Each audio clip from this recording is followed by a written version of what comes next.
idea how hard it was for me to pick out a game to review for Halloween? Because it was really hard, okay? Because I came to the realization that basically every single horror game ever made sucks. Think about it. How many good, scary games can you name off the top of your head? There's only been, what, like 10 ever? So I sat down and I made my own list, and, you know, when Phantasmagoria 2 is in serious danger of breaking the top 10, you know this genre is pretty pathetic. There's my taco salad! There's it! And don't even fucking start with that Resident Evil crap, alright? That overrated six-pack of diet scary shit. All I ever hear about that is, oh man, Resident Evil's such a great horror series. Like, when that dog crashed through the window, I nearly dropped my fudge. Fuck you. That's not horror, it's a jump scare. All Resident Evil ever did was jump scares. We've been over this. Jump scares are startling. They're loud noises right in your ear. They're not scary. Scariest part of Resident Evil was the inventory system. And the controls. And the fixed camera angles. And the voice acting. Why did people like Resident Evil? I can name the good ones for you. Like I said, it's not a very long list. There's Penumbra and Amnesia: The Dark Descent, which are kind of in the same series, and they are scary as hell, man. Because not only are you completely unable to fight the monsters in any way, you can't even look at the fuckers for too long before literally getting so scared you keel over from a heart attack. That is if they don't find you first and take out your fucking soul. And then there's the Silent Hill series, of course, and they were all good up until about The Room. You are tearing me apart, Lisa! Hey, I liked it. Sanitarium was a good point and click. Oh, I Have No Mouth and I Must Scream was absolutely fucking hardcore. I really like System Shock. You might not call that a horror game. And even if the weapons wear out faster than a fucking Trapper Keeper. Seriously, the spinny wheel thing in that board game Life lasted longer than the guns in System Shock 2. Fuck me. And lastly, there's Eternal Darkness: Sanity's Requiem for the GameCube, which is not only my favorite horror game, it's probably in the top 3 of my favorite games of all time. The story is this phenomenally good spin on the Cthulhu mythos. The camera is never once a problem, and how many horror games can you say that about? The controls are so smooth and effortless, you wonder why in the hell it seems so hard for other survival horror games to get it right even today. The combat is exciting, it's smooth, it's innovative. It adds the ability to target where you strike in melee. And melee is always the clunkiest and most suicidal thing to attempt in other survival horror games. So naturally, I've never seen anything close to it in any other game. And I have no fucking clue why they never made a sequel. God, I love this game. I'd have sex with it if my dick fit in the disc. And on the other end of the spectrum, the worst game I ever played... God! Damn it, Trapper Keepers were fucking worthless. Everyone had to have one, right? But within like a month, you just had this raggedy piece of shit with the cover falling off. You had to duct tape the shit out of it, and the Velcro didn't stick, and the 3-ring thingy was made out of fucking plastic, which stopped closing like immediately with the fucking pencil case. Oh god. I've started reviewing Trapper Keepers. It's okay. Anyway. The worst horror game I ever played, strangely enough, is on the Dreamcast. And for those of you few people who don't know what that is, a lot of retro game snobs from the 90s always love to say frequently that it's like the best console ever, even though the only game anyone ever played on it was fucking Soul Calibur. I have heard a few people really like Shenmue for some reason. But then again, I've heard some people really like the movie Prometheus, so whatever. At least they're having fun, right? I, on the other hand, get to sit here and play The Ring: Terror's Realm. It's a game based on a movie about a movie that kills you when you watch it. Kind of like Meet the Fockers, only the ring death video is much shorter and funnier. I don't even know what you do with that. Like, how do you make a game based on The Ring? It's not exactly known for, like, being video gamey. How do you even do that? Well, okay, you could do, like, an adventure game where, like, Gabriel Knight or Phantasmagoria, where, like, you run around and you solve puzzles and try to unravel the dark history of Sadako and stop her supernatural rampage. Actually, that sounds okay. You're not buying a second of this, are you? Okay. Let's get started and see how long it takes for them to fuck it up.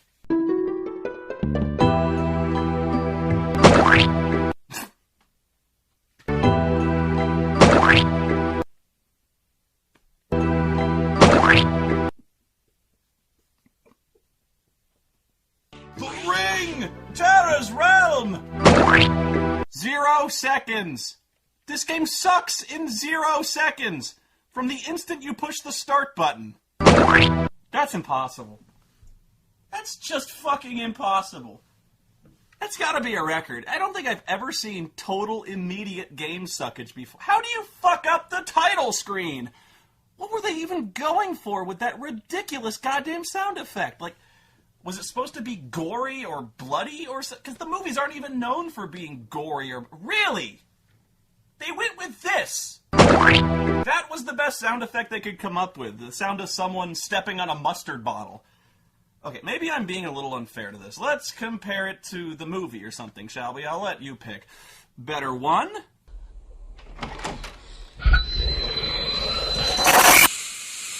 Or better two? Interesting. You know what? I'm still not being entirely fair, because that was a movie. It's the American version. Okay, whatever. So let's make this completely fair. Let's compare it to another scary game made around the same time. Better one?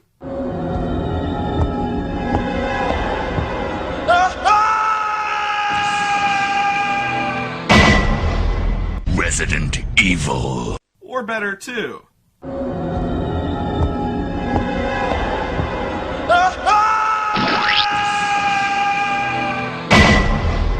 Resident Evil. While I'm being completely fair, though, Resident Evil also had this. Joseph! No! Don't go! Don't chill. This house is dangerous. There are terrible demons. Ouch! You're wounded. Why did anyone like that game? If you can even believe it, once you get past the title screen, this game gets even dumber and fast. It opens up with this guy working at his computer when all of a sudden he gets the worst case of carpal tunnel syndrome ever documented.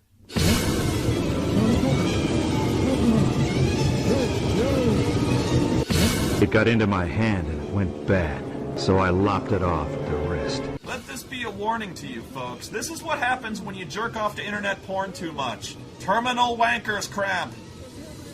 After that, the dead guy's girlfriend Meg swings by the house just as the paramedics are wheeling him out. Oh crap, I just realized something. Japanese import game, based on a lame horror movie franchise? In a scene of tragedy and emotional anguish?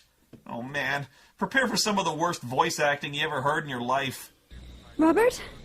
Yeah, I think we're just gonna have to do it that way. And that's just like, hey, miss. No, I'm sorry, you can't come in here. Holy shit, did that cop just headbutt her? No, I'm sorry, you can't come in He here. did! Who is this guy, Chris Brown? No, I'm sorry, you can't come in here. No! Oh yeah, I had that face too that one time I watched Lizard Lick Towing. No, I can't believe it's Robert. No. You okay, lady? No. You okay, lady?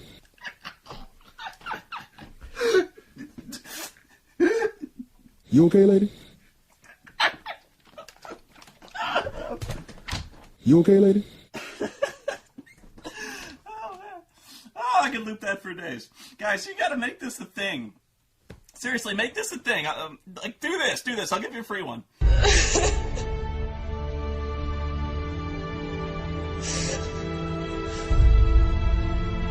You okay, lady? You okay, lady? Okay, so bright and early the next day, Meg goes to her first day of work at Robert's old workplace, the Center for Disease Control. I am so not kidding. I'm still alive. I'll work for this company without you, Robert.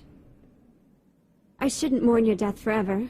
Forever? It's the next day! Your boyfriend's dead and you didn't even ask for the day off?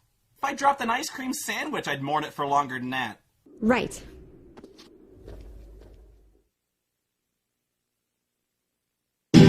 Oh, Jesus Christ! Oh!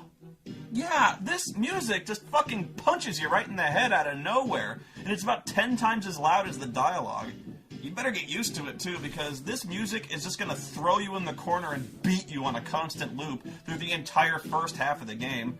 Not to mention, it's completely inappropriate to the nothing that happens for like 3 hours you spend farting around the office. But first, allow me to describe Meg for you real fast. She's a vapid, demure bimbo who happily makes herself a doormat, repeatedly apologizing to everyone for making them worry and for being sad all the time, because that's totally her fault. Lady, you're not making them worry. You saw your boyfriend's bloated corpse being wheeled into the morgue last night. I think they'll cut you some slack. And besides, I can tell you're all kinds of broken up about it. No good comes from moping all the time. That's the spirit. Besides, I got his corner office. Whee! Woohoo!